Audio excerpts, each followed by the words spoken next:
Ny 5,7 velaratan eto Madagasikara sisany misy ala araka ny atotanisa farany.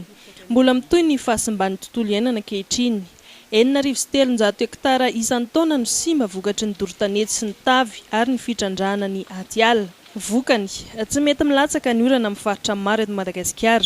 Ritra ny renirano ary karakaina ny tany sasany. Tsy ampy ny rano fisotro sy famokarana angova amin'ny tanan-dehibe. Izany indrindra no anton'ity fivoriana ity, ametrahana ny dinam-pirenena iadina amin'ny fiovaovan'ny toetrandro. Androany dia nitsangana izany komity vonjomaika izany dia itoy izany amin'ny komity iray izay andrafitra drafitrasa vonjomaika ihany koa afahana mametraka an'izany dinam-pirenena izany.